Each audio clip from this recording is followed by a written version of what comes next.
I did not move when the tow truck engine idled behind me. The yellow lights kept flashing across the lake, cutting the water into pieces. Victoria watched my face, waiting for me to argue. I did not give her that. I stepped closer to the gate instead. The chain was still warm from the bolt cutters. Fresh metal smell. Clean cut. They had not even tried to hide it. That told me how confident they felt. The guard shifted his weight and blocked me again. His radio crackled with static. Someone on the other end mentioned unit numbers I had never heard before. They had organized this like a full operation. I let my eyes move past him, past the fence, to the dock. 2 workers were already measuring the planks with a tape line. One of them marked the wood with bright blue chalk. They were not inspecting. They were redesigning. My dock. My lake edge. My infrastructure. I turned back to Victoria. She had that same calm smile, like this was paperwork already finished. Like I was just catching up late. You are making changes without a permit, I said. My voice stayed even. No rush. No heat. Her smile tightened for half a second. Then it came back. All improvements are authorized under community development guidelines, she said. She did not show me anything. No document. No stamp. Just words. Behind her, the survey truck rolled forward another 10 feet. The driver dropped a metal stake into the ground and hit it twice with a hammer. The sound rang across the lake. Sharp. Hollow. Another flag went in. Closer to the water this time. That line kept moving inward. Each stake cut deeper into my ranch. A pontoon engine started on the far side. Low hum. Smooth. Someone was testing the water depth near the shore. I knew exactly what they were doing. They were mapping access points for boats. Selling entry to something they did not control. I reached into my pocket and closed my fingers around the brass key again. Cold now. Heavier than it should be. My father used to say the lake only looks calm when you do not understand how it moves. I looked at the spillway box again. 10 feet beyond the fence. Rusted edges. Quiet. But the water level had already dropped 2 inches since the rain stopped. I noticed it earlier when I drove in. That should not have happened. Not that fast. My eyes moved back to Victoria. Who adjusted the flow this morning? I asked. This time she did not answer right away. She glanced toward the lake. Just for a second. That was enough. Someone had touched the system. Someone without the key. My jaw tightened. The guard followed my gaze but did not understand what he was looking at. The workers on the dock kept marking boards. The survey team kept pushing flags forward. The tow truck engine kept running like a clock counting down. This was no longer about a gate or a sign. They were already inside the system. And they did not know what they had just changed. I stepped back from the gate and let the silence sit for a second longer than it should have. The lake kept moving, slow and steady, but something underneath it felt off. The surface looked calm, but the level was wrong. I could see it against the stone markers near the dock. 2 inches down since morning. Maybe more now. That kind of drop does not happen unless someone opens the system or breaks it. I looked at the workers again. One of them had moved closer to the spillway side. He crouched near the vines, brushing them aside like he was trying to find something hidden. My fingers tightened around the key in my pocket. He did not know what he was touching. Not yet. Victoria followed my gaze and then snapped her attention back to me. We are conducting a safety inspection, she said. Her tone stayed smooth, but her eyes were sharper now. She knew I had seen something. I nodded once, slow. Then you should know what controls the pressure on that side, I said. I kept my voice flat. No emotion. She did not respond. Instead, she turned slightly and motioned to one of the polo shirt guys. He walked over with a folder in his hand.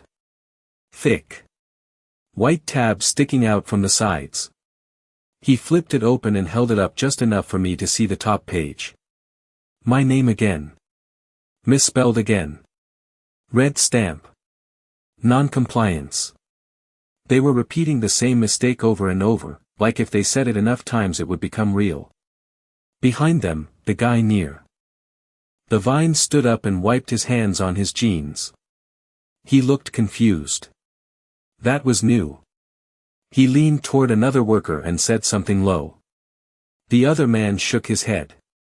They were guessing now. That was worse. Guessing around a live system always ends badly. The hum from the pontoon grew louder. The boat drifted closer to the marked stakes, cutting a slow line through the water. A woman on board pointed toward the shoreline, smiling, like she was already picking a spot. The shoreline they were pointing at was not part of any HOA plan. It was part of the original basin line. The part that controlled overflow when the rain came heavy. I took a step to the side and looked down the length of the fence. The orange flag stretched farther than I could see from this angle. They had pushed past the gate. Past the pasture. Into the low ground near the spill channel. That was not just aggressive. That was dangerous. Victoria stepped closer again. Close enough that I could smell her perfume over the diesel and lake water. If you have concerns, you can submit them in writing, she said. The words sounded final. Like she thought this was already done. I let out a slow breath and looked back at the spillway box. Rusted metal. Quiet. Waiting. The vines around it were disturbed now. Someone had tried to open it without the key. I could see the fresh scrape marks along the edge. Thin lines in the rust where metal had slipped. They had not gotten it open. But they had tried. That changed everything. I reached into my truck and pulled out a folded blueprint tube. Old cardboard. Faded label. I did not open it yet. I just held it in my hand where she could see it. Victoria's eyes locked onto it this time. Not the key. Not the gate. The tube. That was the first real shift I had seen in her. The workers on the dock paused for a second, like they felt it too. Something in the air had changed. The tow truck engine finally cut off. The sudden silence pressed in from all sides. Even the lake seemed to hold still for a moment. Then one of the survey guys raised his hand and called out that they had reached the new boundary point. Victoria did not look at him. She was still watching the tube in my hand. And I realized she was starting to understand she had measured something she never actually owned. I did not open the tube right away. I let it sit in my hand where she could see it. The cardboard was soft at the edges, worn from years in the back of my truck. Victoria's smile faded just a fraction. Not gone. Just thinner. The kind of change you only notice if you are looking for it. One of the survey guys walked up behind her and spoke quietly. He pointed back toward the line of flags stretching across the pasture. She nodded without turning her head. Continue, she said. That word carried farther than she expected. The crew went back to work. Stakes went in. Tape lines stretched tighter. The drill on the dock started again, chewing into wood that was never theirs. I stepped closer to the gate and set the tube on the hood of my truck. The metal clicked under it. Small sound. Sharp. It cut through the rest. I unrolled the cap slowly and slid the papers out just enough to show the edge of the blueprint. Faded ink. Hand-drawn lines layered over older survey marks. My father's handwriting sat in the margins. Notes about elevation, runoff, overflow channels. Real measurements. Not marketing sketches. Victoria took one step closer. Her heels pressed deeper into the dirt. Whatever you think you have, she said, it does not override county filings. She said it faster this time. Less polished. I did not answer her words. I pointed past the fence instead. Look at your waterline, I said. The crew on the dock paused again. One of them followed my finger. He looked at the stone marker near the edge. Then he looked back at the lake. Then back at the marker. His shoulders shifted. Something clicked for him. The pontoon drifted closer to shore, and its wake pushed a small ripple across the surface. The water should have climbed up against the rocks. It did not. It stayed low. Wrong. The man near the vines walked back to the spillway box and crouched again. This time he tapped the metal with his knuckle. Hollow sound. He reached for the edge like he was about to pry again. Do not touch that, I said. My voice came out sharper now. He froze. Not because of me. Because of the tone. Victoria turned toward him. Finish the inspection, she said. But there was hesitation now. A small gap between her words. The man did not move right away. He looked at her. Then at me. Then at the box. He backed off half a step instead. That hesitation spread through the crew like a crack in glass. Small, but moving. I slid the blueprint out a little more. Enough to show the basin lines and the original boundary marks cutting straight through the cluster of homes behind the lake. Not a corner. Not a sliver. Straight through the center. Victoria saw it. I watched her eyes track the line.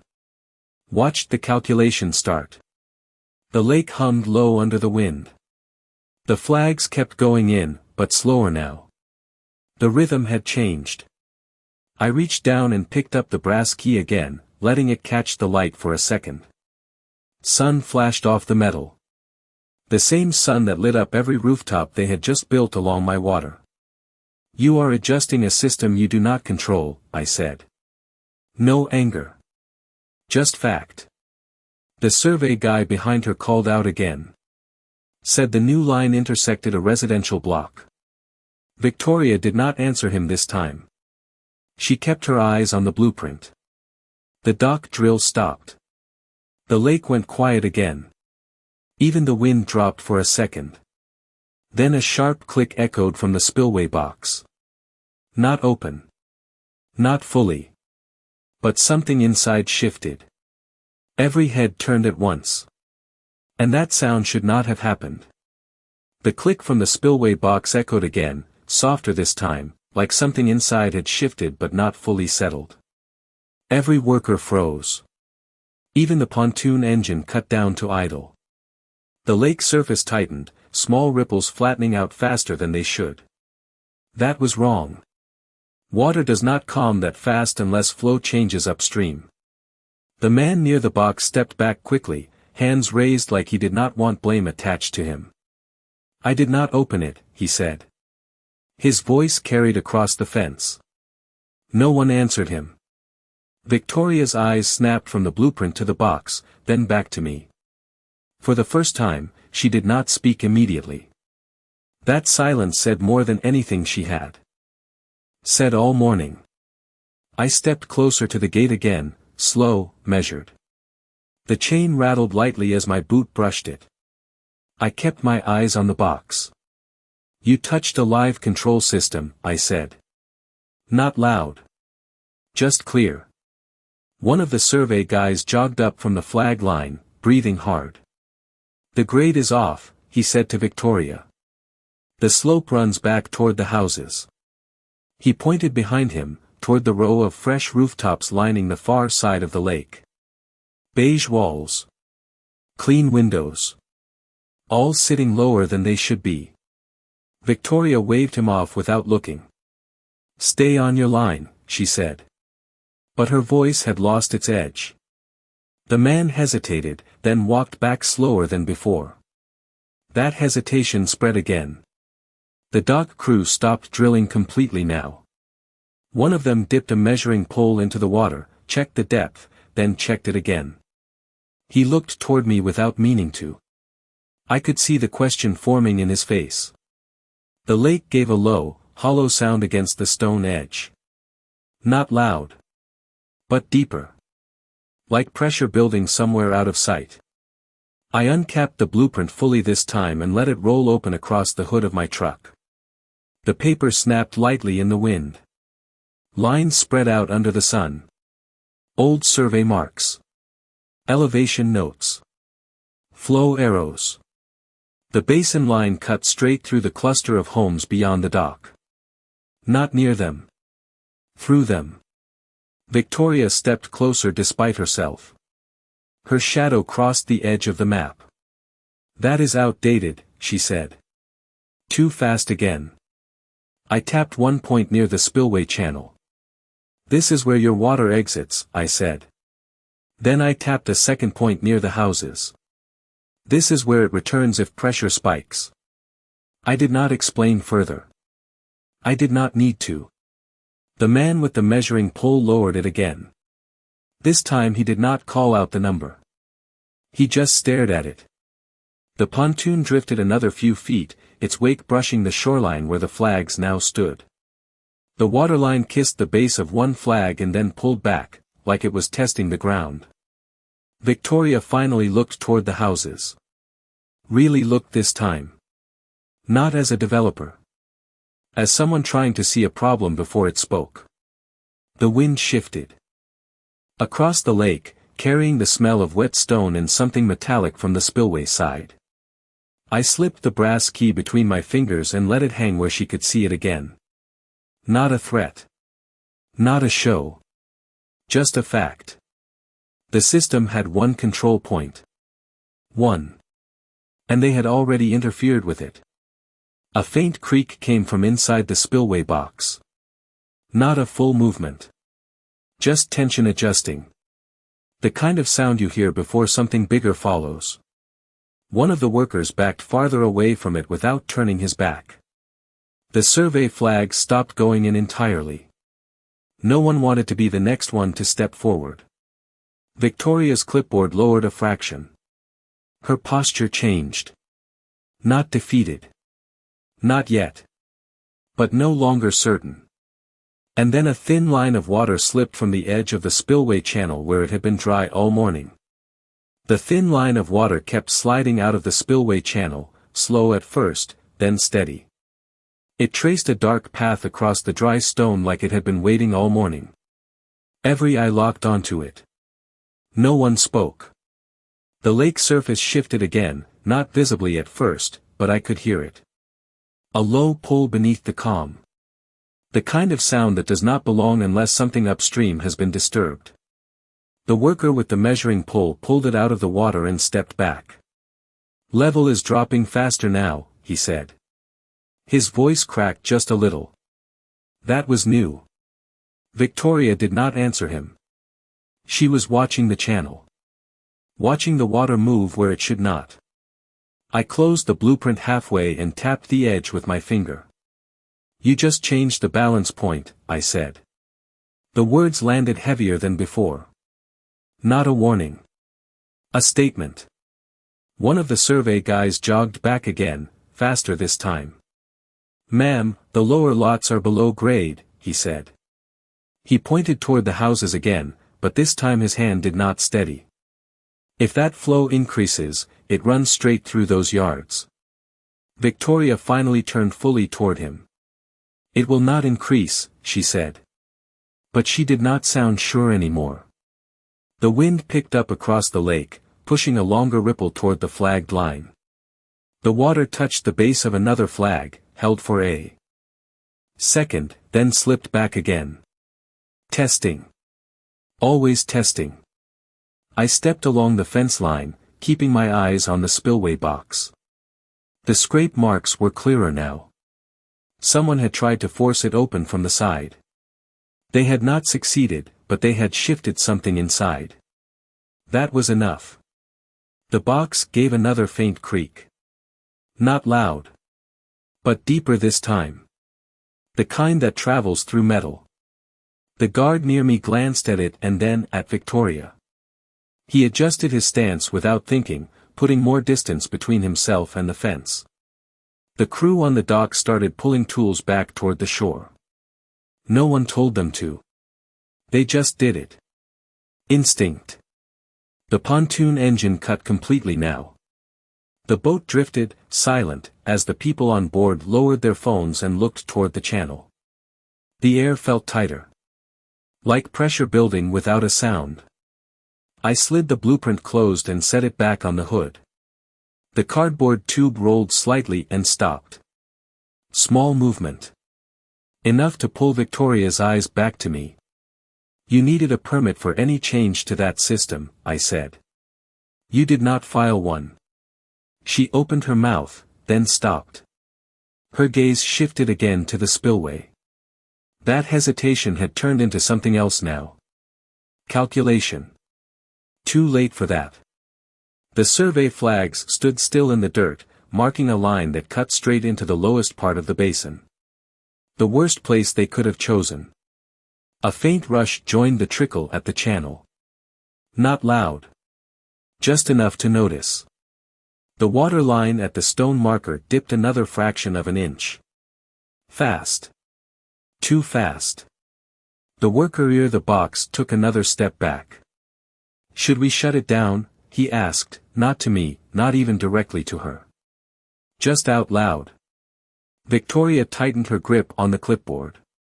The paper bent slightly under her fingers. No one touches anything, she said. But no one had moved forward anyway. The lake gave another low pull. The channel line darkened as more water followed the first.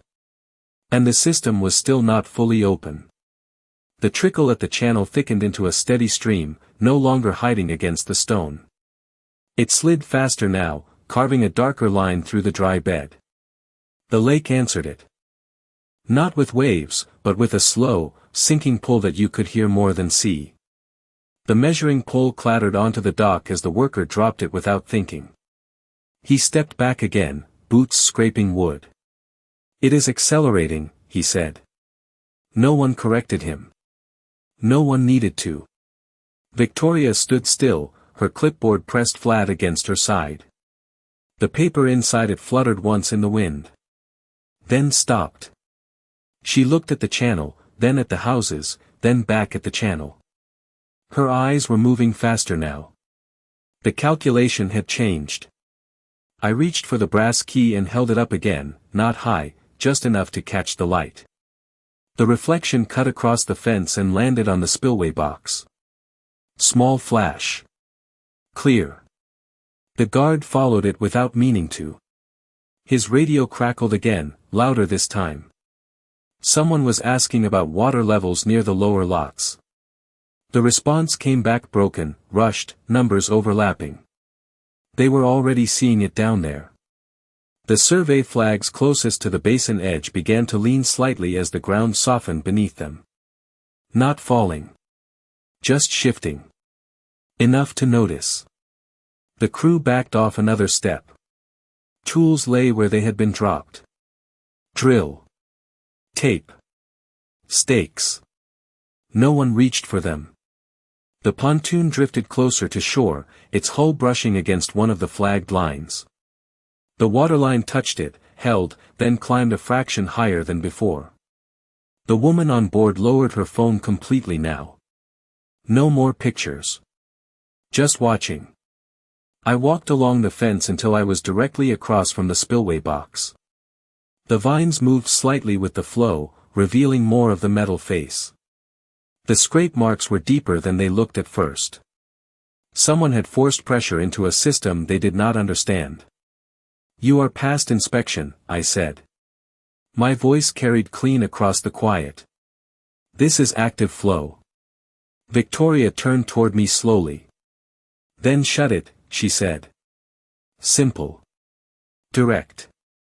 Like giving an order would make it happen. I did not move. I let the silence answer first. Then I shook my head once.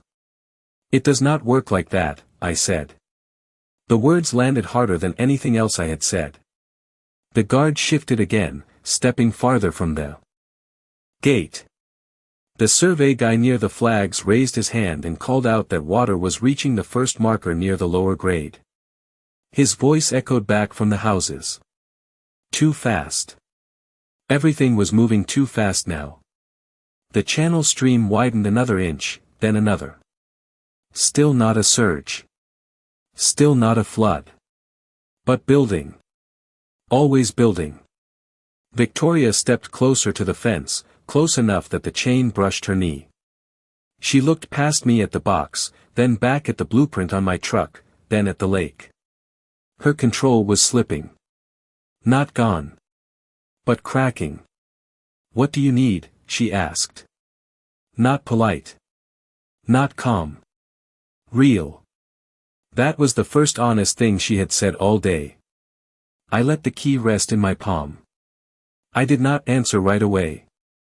The lake gave another low pull, deeper this time, and the channel darkened again as more water joined the flow. And then the system made a sound I had not heard in years. The sound came from deep inside the spillway, a low metallic grind that rolled through the stone like something heavy had shifted off its seat. Not a click this time. Not a creak. Something larger. The workers stepped back all at once. Boots scraping gravel, wood, dirt. No one needed instructions anymore. The system was speaking for itself. The stream at the channel widened again, pushing a steady ribbon of water across the dry bed. It picked up speed, cutting a clean path toward the lower grade. The lake surface dipped another fraction. Subtle, but fast enough to see if you knew where to look. The stone marker near the dock exposed a fresh line, pale against the darker rock. Victoria turned fully toward the houses now. Her eyes tracked the slope, following the path the water would take. Down through the flagged line. Across the first yard. Into the next. The survey guy near the basin shouted again, louder this time.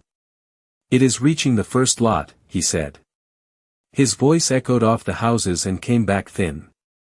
The pontoon drifted sideways, nudged by a current that had not been there minutes ago. The people on board moved to the center without speaking. Phones down. No smiles. I stepped closer to the gate and rested my hand against the chain. Cold metal. Solid. Still mine. The brass key sat heavy in my other hand. I did not raise it this time. I just held it. Victoria looked back at me. No clipboard now. No smile. "Tell me what to do," she said. The words were flat. Direct. No space left for performance. I let a second pass. Then another. The channel flow thickened again, water folding over itself as it picked up volume. Still controlled. Still contained. But building pressure with every second. "First," I said, "everyone moves back from the box." The man near the vines did not wait for her to repeat it. He backed off immediately, pulling another worker with him. The guard stepped farther from the fence, radio forgotten at his shoulder. The dock crew retreated to the shoreline, leaving tools scattered where they had fallen. "Second," I said, "no one touches anything metal near that system." Victoria nodded once. Sharp. She turned and repeated it, louder. This time her voice carried authority again, but it was different. Not control. Compliance. The survey flags near the basin edge began to tilt more visibly as the ground softened under the spreading water. One leaned, then another, marking a path that was no longer theoretical. The worker with the measuring pole called out a new depth. Lower again. Too fast for a natural drop. I walked along the fence until I was directly aligned with the spillway box. The vines shifted with the flow, revealing the edge where the mechanism sat behind the metal. Hidden. Simple. Exact. My father's design. Built to regulate pressure across the entire basin. Not just the lake. The entire basin. Third, I said, you stop expanding your line right now. Victoria hesitated. Just a fraction. Then she raised her hand and signaled the survey team. The last man with a stake froze mid-swing and lowered the hammer slowly. The sound of it touching the ground carried farther than it should have. The lake pulled again, deeper now, and the channel answered with a stronger rush. The system was still not fully open. Not even close. I turned the brass key in my fingers once, feeling the worn edges press against my skin. Then I looked at Victoria. And after that, I said, we deal with what you already changed. She took a step closer to the fence, eyes locked on the box, then on the key. The wind dropped. The lake stilled for half a breath. And then the flow shifted again in a way that did not follow any pattern. The flow did not increase. It split. A second thin stream broke off from the main channel and curved sideways across the basin, cutting toward a different line than before. That was not supposed to happen. The system only divides like that when internal pressure hits a threshold point. Every worker saw it at the same time. No one moved. The survey flags marked the original path, but the water ignored them, slipping past and carving its own route. Victoria stepped closer to the fence again, her eyes tracking the new stream as it bent toward a section of land that had not even been marked yet. Why is it going that way? She asked. Not to anyone specific. Just out loud. I did not answer right away. I watched the water. Watched the way it tested the ground, then committed. The lake gave another low pull, deeper than before, and the main channel darkened as more volume followed. Because that is the true low point, I said. My voice stayed even. The words hung in the air. One of the survey guys turned and looked back toward the houses, then down at his tablet, then back at the water. His face changed. He jogged a few steps and stopped again, like he did not trust where to stand. That line is not on our map, he said. Victoria snapped her head toward him. It is now, she said, but the words felt hollow. The pontoon drifted again, pulled slightly off its previous position. The people on board held onto the rails, not out of fear, but out of instinct. The waterline reached another flag and pushed it down just enough to tilt it sideways. Not a collapse. Just a warning. The ground there was softer than they thought. I stepped away from the fence and walked back to my truck. The gravel crunched under my boots. Slow. Measured. I set the blueprint back into the tube and capped it without looking. The cardboard slid into place with a soft thud. Victoria watched every movement now. No distraction left in her. If you shut it, does it stop? She asked. The question came sharper this time. Focused. I leaned against the hood of the truck and looked back at the lake. The surface held steady for a second, then dipped again along the stone marker. Another clean line exposed. It stops changing, I said. Not the answer she wanted. The second stream widened slightly, enough to join a shallow depression that ran toward the unmarked section of land. The survey team had never even placed a flag there. They had not planned for it. They could not. It was not in their version of the map. The guard lifted his radio and tried to speak, then lowered it again when no words came out. The dock crew stood in a tight group near the shoreline, tools forgotten, eyes fixed on the water. The air felt heavier now. Not loud. Just full. Like everything was waiting for the next shift. Victoria took one more step toward the fence, close enough that the chain brushed against her leg again.